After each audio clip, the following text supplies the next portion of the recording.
Hammaga assalomu alaykum. Videoni sifatiga e'tibor bermaysizlar. Bugun srochno telefondan video yozishga qaror qildim, chunki to'laqonli ozvuchka qilib, matn yozib, ssenariy yozib, video qilishga vaqtim bo'lmadi. Demak, bugun nima haqida gaplashamiz? Bugun hayotimizni o'zgartiruvchi privichkalarni shakllantirishni gaplashamiz.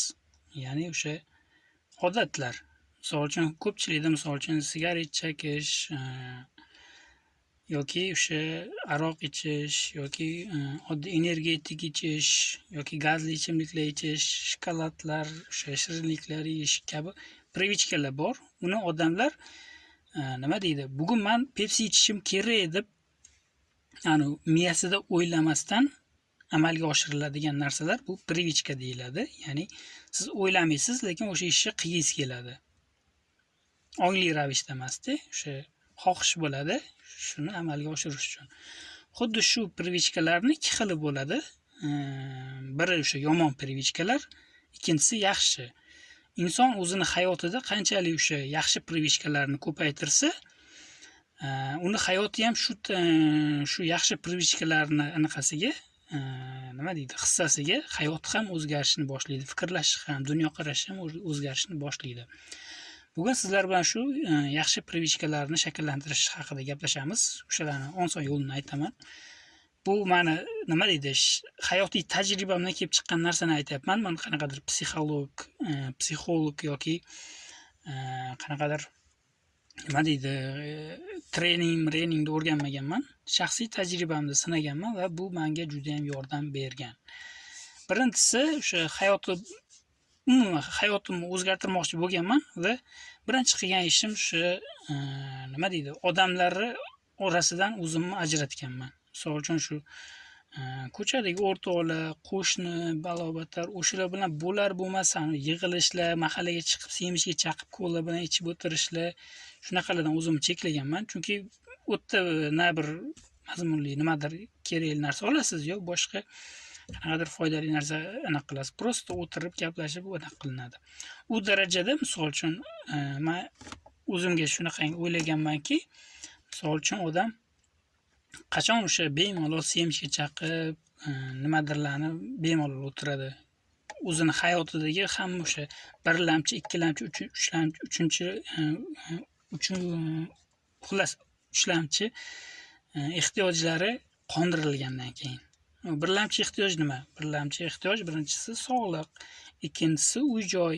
Masalan, hammani o'zini anaqasi tomi bo'lsa, boshini ustida, shu uchinchisi shu uydagi ehtiyojlar, oilasi, oziq-ovqat, gaz, suv, svet va boshqalar. Shu o'zini sharoitini qilib olgandan keyin o'zi qanaqadir darajaga moliyaviy erkinlik emas-u, endi moliyaviy stabillikka erishgandan keyin o'zi shu qanaqadir o'zidan bo'sh vaqt ajratib dam olishga haqqi bor-da. Ungacha odam o'zini ustida qattiq ishlashi kerak. Shundagina yaxshi natijalarga erishiladi. Juda ham qiyin bo'ladi.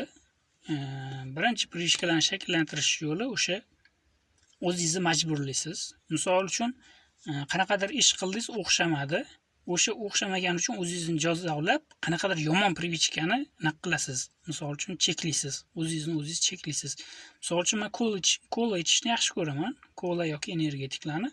Misol uchun bitta loyiha qildim, loyihamda men kutilgan natijaga erishmadim va o'zimni kola yoki energetik shu gazli ichimliklar ichishdan chekladim. Xuddi shunaqa o'zingizni cheklaysiz va o'sha ishingizga e'tiboringizni qaratasiz ko'proq.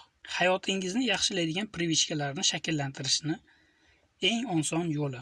Birinchisi bu, misol uchun siz alohida xonada uxlaydigan bo'lsangiz, o'zingizning xonangiz bo'lsa, uyingizda, o'sha xonangizni doim tartibli saqlashni o'rganing. Yoki mana birinchi etabiga, misol uchun, umuman xonangizni yig'ishtirmaysiz deylikda. Xonangiz umuman palapartish, chang bo'lib yotadi, narsalar joyilgan, hamma yoq kir bo'lib yotadi-da, misol uchun. O'shanda birinchi qiladigan o'zingizga o'sha etapingiz, masalan, bir haftada bir marta xonamni yig'ishtiraman deysizda, qaysidir bir kunni belgilab olasiz. Misol uchun men juma kunni yoki payshanba kuni kechki paytni belgilaganman.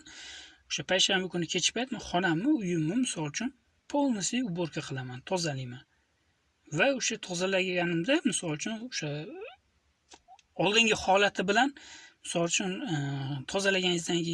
tozalaganingizdan keyingi holatini ko'rib, o'zingiz xursand bo'lasiz. Ya'ni toza bo'ldi, yoqadi o'ziga, приятный bo'ladi. Keyin bu narsani endi bir marta qildingiz, keyingi hafta o'sha kuni, misol uchun juma kuni bo'lsa, keyingi hafta juma kuni qilishingizga nima qilishingiz kerak? Miyangizni eng ichida aylantirib yuraverishingiz kerak. Ya'ni bu o'tkazib yuborilishi mumkin bo'lmagan ish deb belgilab qo'yasiz buni. O'zingiz miyangizda belgilab qo'yasiz va shu ishni bir necha oy davomida har hafta juma kuni shu ishni takrorlayverasiz. Bu уже qanchadir muddatdan keyin, misol uchun 5-6 oydan keyin bu привычкаga aylanib qoladi. Ya'ni shu odatga aylanib qoladi. Odatga aylangandan keyin уже bu narsani siz o'zingizga o'zingiz takrorlamasangiz ham yoki kimdir aytib turmasa, hech kim majburlamasa ham уже sizda xuddi ko'chaga chiqib, isib ketsangiz, gazli ichimlik ichgandek yoki sigaret chekib, misol uchun siz ongli ravishda borib turib sigaret olishim kerak demaysiz-ku. Shu sigaretni misol uchun chakkingiz keladi, qanaqadir shu ichingizdagi xullas shu yaxshi привычка shakllantiriladi. O'sha qilgan ishimiz привычкаga aylangandan keyin ikkinchi bosqichga o'tasiz. Ikkinchi bosqichida misol uchun har hafta уже xonangizni tozalashni odat qilgansiz, уже привычкаga aylangan, o'zingiz bilmagan holda shu juma kuni xonangizni tozalaydigan bo'lib qolgansiz. Endi ikkinchi привычкani shakllantirasiz. Misol uchun, qaysidir ishni boshlasangiz oxiriga yetkazishni. Bu eng kuchli привычкаlardan. Misol uchun buni o'zingizning ishingizda yoki o'qiydigan bo'lsangiz, o'qishingizda ham nima qilishingiz mumkin, nima deydi? Foydalanishingiz mumkin. Masalan, bitta kitobni boshladingiz, oxirigacha o'qib tugata olmayapsiz. O'shani o'qishga harakat qilasiz, o'zingizni majburlaysiz. Bitta kitobni misol uchun qanchadir muddat o'qidingiz, tashab qo'ydingiz yoki o'shalarni hammasini nima deydi, grafik qilib bo'lib, agar misol uchun kitobingiz juda katta kitob bo'lsa, uni nechadir kunga yoki nechadir haftaga bo'lib tashab, mana shu kuni mana shuncha betini, mana shuncha sahifasini, mana shuncha bobini o'qiyman deb o'zingizga nima deydi, o'sha katta bo'lgan, mana shunda bo'lgan misol uchun zadachani maydalab tashlaysiz. Misol uchun 100 taga maydalaysiz, 100 kunga maydalab turib, o'shani har kun o'sha bitta-bittadan bajar borasizda, bu o'sha bitta ishni oxiriga olib borish degan anaqani привычкani shakllantirasiz. Va shunaqa qilib hayotingizdagi o'sha har bir sohani mana shunaqa rivojlantirib, o'rganib, hayotni o'zgartirish mumkin. Millioner bo'lish, boy bo'lish anaqasiga kelsak, moliyaviy savodxonlik deyiladi. O'sha moliyaviy kitoblarni o'qisangiz, o'sha hayotingizdagi masalan, moliyaviy prioritet degan narsalar bor. Ya'ni o'sha muhimlik darajasi o'zbekchasiga, o'sha muhimlik darajasi ni belgilashingiz kerak. Har bir narsani, misol uchun, pul ishlatyapsiz, qo'lingizda misol uchun pulingiz bor. Uni misol uchun bir kunda borib turib, parkda aylanib, o'sha pulni sarflab yuborishingiz mumkin. Yoki o'shani hayotingizdagi pul sarflashingiz kerak bo'lgan narsalarni o'zingiz prioritetini tuzib, ya'ni muhimlik darajasini tuzib, o'shalarni keyin eng muhimlarini birinchi, ikkilamchilarini to'xtatib turasiz va shunaqa qilib pulni tejashni, sarflashni o'rganasiz. Xullas, mana shu videoda men o'zimni fikrimni, shu hayotiy tajribamdan kelib chiqqan narsani aytib o'rgatyapman sizlarga.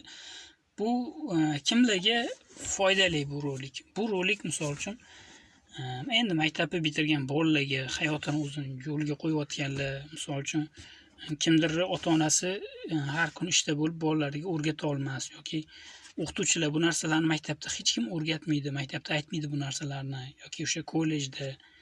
Buni hayotni o'zi o'rgatadi odamga, lekin kimdir buni jiddiy qabul qiladi, kimdir jiddiy qabul qilmaydi. Oldingi bir roligimda o'sha Zedehqon degan kanalim bor, u yerda lifestyle, ya'ni o'sha hayotimdan algina shortslar, har xil anaqa narsalar qo'yib boraman. O'shanda ham aytib o'tganman, hayotni tartibga solish kerak. Videosi bor o'sha. Hayotingizni tartibli bo'lsangiz, ancha ko'p yutuqlarga erishasiz. Qanday sohada bo'lishingizdan qat'iy nazar. Xullas do'stlar, bugungi video shu haqida edi. Video yoqgan bo'lsa, videoga like bosib, kanalimga obuna bo'lib qo'yishingiz mumkin. O'zi bu mavzu borasida men kanalimda to'liq o'sha ozvuchka ssenariylar yozib video qilmoqchi edim. Afsuski, shaxsiy hayotimdagi va ishimdagi muammolar, ya'ni o'sha ulardan vaqt ajrata olmaganim sababli mana shunaqa qisqa video qilib, o'sha miyamdagi o'zim bilganlarimni gapirishga harakat qildim. Bir kun harakat qilaman, agar vaqt topib olsam, va'da bermayman, lekin vaqt topib olsam, o'sha animatsiyada qilib, chiroyli ozvuchkalar bilan, ssenariylar bilan zo'r qilib video qilib beraman sizlarga.